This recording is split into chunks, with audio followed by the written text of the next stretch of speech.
You ready? Go, Litton. You good? Steve. Okay. Angie. Okay. Okay. Good evening. I'm Carl Schlien, Mayor of Lewiston. In the wake of the tragic and horrifying incident that occurred in Lewiston, our hearts are heavy with grief, and we extend our deepest sympathies to the victims and their families. This is a time for action, solidarity, and support. Please take note, the shelter-in-place order issued by the Lewiston Police Department remains in effect. Please stay at home and be safe. The City of Lewiston is grateful for the support and outpouring from state authorities, the community, and of course, our elected officials. Speaking tonight will be U.S. Senator Susan Collins, U.S. Representative Jared Golden, and Steve Littleson, President and CEO of Central Maine Medical Center. And now Senator Collins. Thank you, Mayor. Today is a dark day for the state of Maine. As the mayor said, our hearts are heavy with grief. This heinous attack, which has robbed the lives of at least 18 Mainers and injured so many more, is the worst mass shooting that the state of Maine has ever experienced and could ever imagine. Today, I looked out my window in Washington and I saw that the flags had been lowered. And I realized that it had been done to honor the victims of this horrific attack. I'm grateful for the leadership of Lewiston Police Chief St. Pierre and for the bravery of the hundreds of state, local, and federal law enforcement officers who are leading the search for the killer. I'm also very grateful for all of the hospital employees who came back to work to take care of the victims, and for our first responders whose bravery was so evident. Last night, the president called me. He stepped out at the state dinner with the Australian Prime Minister to offer any help that the federal government could provide the city of Lewiston, Androscoggin County, and the state of Maine. I also, at midnight, talked to Governor Mills, who has been a pillar of strength for our state. Tom Perez, who is a special advisor to the president throughout the night, texted me back and forth what you need, and I would tell him based on conversations that I had as he coordinated the federal response. This morning, Secretary of Homeland Security, Mayork, has called and offered help from his department. The Attorney General also called, along with Maine's own U.S. Attorney, to offer their help. Right before I came into this building, I had a call from the Deputy Director of the FBI, who told me that there are 80 FBI agents on site participating in the search for the killer. 80. That doesn't include other people from the Marshal's Office, from the ATF, the DEA, and the Department of Homeland Security, and the Coast Guard. This has been a concerted effort at the state, local, and federal level, and everyone is determined to bring the killer to justice. To the families of those who have been injured or killed, I know that no words can fully ease the shock, the pain, and the justifiable anger that you are feeling. My hope is that you will feel the solace and strength in knowing that you are in the hearts of the people of Maine and of people throughout our nation. Thank you. I'd now like to introduce the Congressman Jared Golden, who represents this area of Maine. Thank you, Senator. Thank you to Mayor Chalene as well. My name is Congressman Jared Golden from the town of Lewiston, represent Maine's 2nd Congressional District. Some of you might not recognize me because Congress has been so crazy lately. I haven't gotten a haircut in months. So sometimes things happen that bring your worst nightmares to life. Yesterday, this is what happened in Lewiston. At a time like this, a leader is forced to grapple with things that are far greater than his or herself. Humility is called for as accountability is sought by the victims of a tragedy such as this one. Out of fear of this dangerous world that we live in my determination to protect my own daughter and wife in our home and in our community, because of a false confidence that our community was above this and that we could be in full control, among many other misjudgments, I have opposed efforts to ban deadly weapons of war like the assault rifle used to carry out this crime. The time has now come for me to take responsibility for this failure, which is why I now call on the United States Congress to ban assault rifles like the one used by the sick perpetrator of this mass killing in my hometown of Lewiston, Maine. For the good of my community, I will work with any colleague to get this done in the time that I have left in Congress. To the people of Lewiston, my constituents throughout the 2nd District, to the families who lost loved ones, and to those who have been harmed, I ask for forgiveness and support as I seek to put an end to these terrible shootings. In the days to come, I will give everything I have to support this community's recovery. Thank you.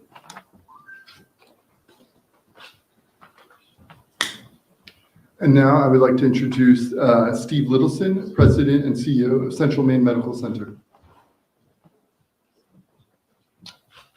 Good evening, everybody. I'm Steve Littleson, the CEO of Central Maine Healthcare, which includes Central Maine Medical Center here in Lewiston.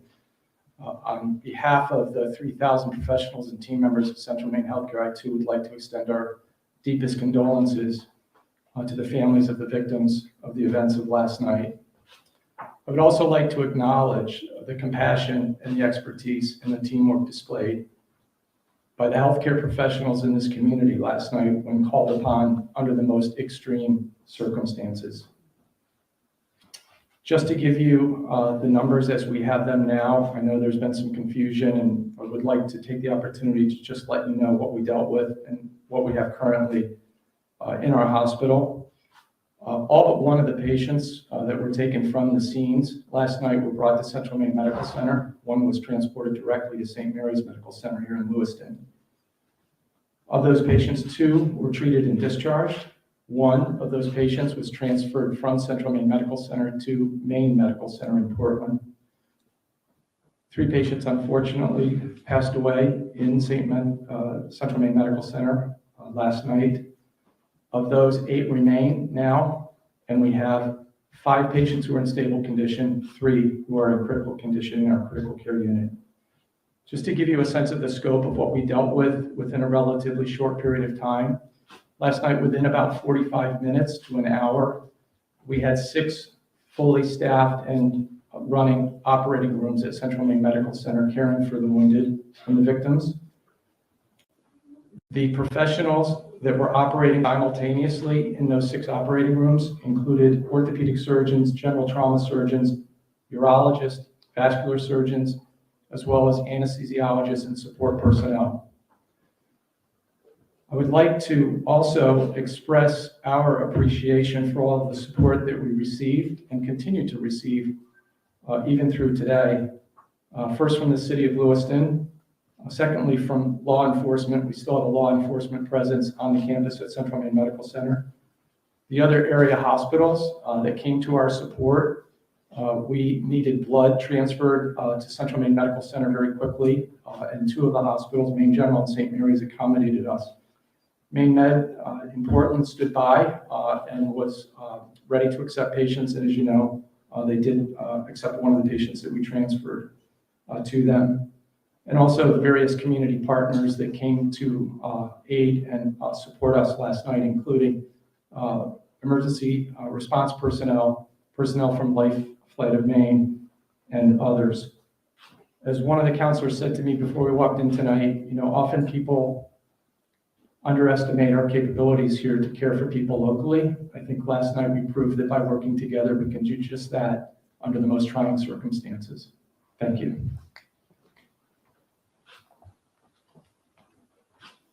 We'll take a few questions. Senator Collins, if she could move to the microphone.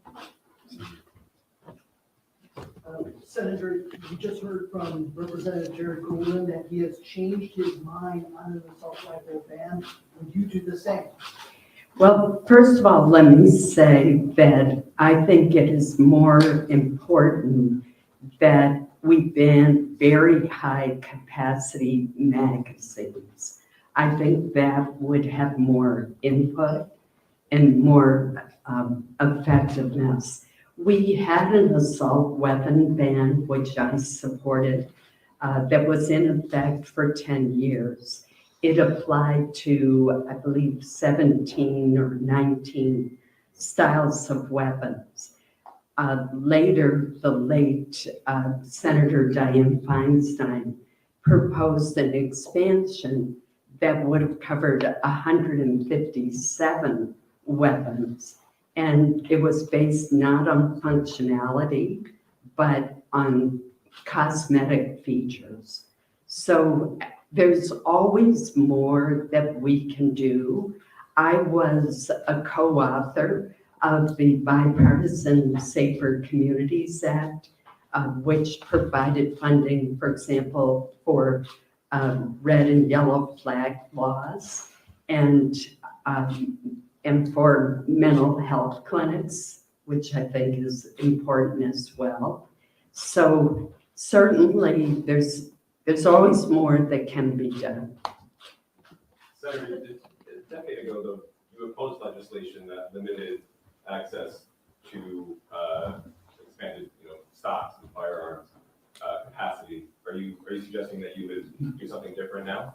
I don't believe you're correct. For example, I was the lead Republican sponsor of a bill that would ban bump stocks, which have the ability to turn a semi-automatic into a fully automatic machine gun. And that legislation has not been enacted into law. There was an attempt to do it by regulation, but it was struck down by the courts. I still support the bump stock legislation.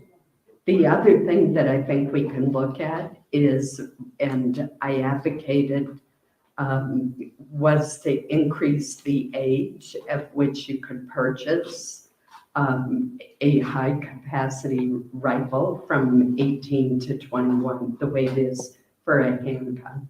Senator Collins, you mentioned there are a lot of questions about the whereabouts of Robert Card. You mentioned a number of agencies searching for him. Can you offer any more details regarding the whereabouts of Card or how close we're getting to finding him? I cannot, because I don't want to jeopardize the search for him in any way.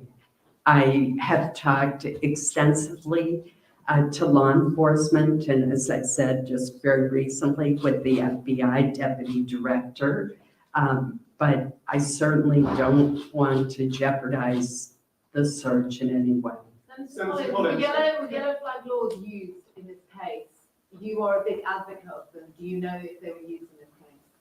I'm sorry, I Were couldn't. yellow flag laws used in this case? To I don't know. That's a very Last good year, question. You said that Maine got it right when it came to yellow flag. Maine does have a good But- yellow But if flag. it's true, as we are hearing, that Robert Card had mental health issues and he was, the police put him forward for evaluation, you got it wrong. No, I don't know whether there was a report to trigger the yellow flag law. It's certainly on the face of the facts that we have. It Real seems, concerns could about you let me finish, please? It certainly seems that on the basis of the facts that we have, that the yellow flag law should have been triggered if in fact the suspect was hospitalized for 2 weeks for mental illness. That should have triggered the yellow flag law, and he should have been separated from his weapons. I'm sure after the fact, that's going to be looked at very closely. Obviously, that's a state issue, and I do not have knowledge of what happened in that instance. Senator Collins, Mark Stone from Sky News, thank you for your time. I wonder if I could just ask you about the weapons again. Why do you think it is that you and so many other lawmakers in America believe it is right for Americans to have the right to own such high-velocity weapons? Well, first of all, let me say, and I'll repeat it again, that for 10 years we had a ban on certain kinds of assault weapons, and I supported that ban. And when George W. Bush proposed that it be extended for 10 more years, I supported that effort, which did not succeed. Later, years later, there was an attempt by former Senator Dianne Feinstein to greatly expand the number of weapons that would be covered by that ban. And it was based not on lethality, but more on how they looked, on cosmetic features. And I did not think that that was appropriate. We do have a Second Amendment in our country. And that gives And- people the right to own a weapon that powerful, you think? And Maine, I would point out, has one of the highest rates of gun ownership in the country and has a long heritage of responsible gun ownership. It has also had a very low rate of violence. What makes this crime so heinous is in a typical year, Maine might have 22 murders, and last night, we almost approached the number for the entire year. Is anyone So thank here you on the so much. Is anyone here briefed on the investigation to tell us? We We've cannot seen talk video about of the FBI. investigation yet, but thank you so much, and I appreciate your patience with us in this news conference. Thank you all. Thank you. Heather will let you in.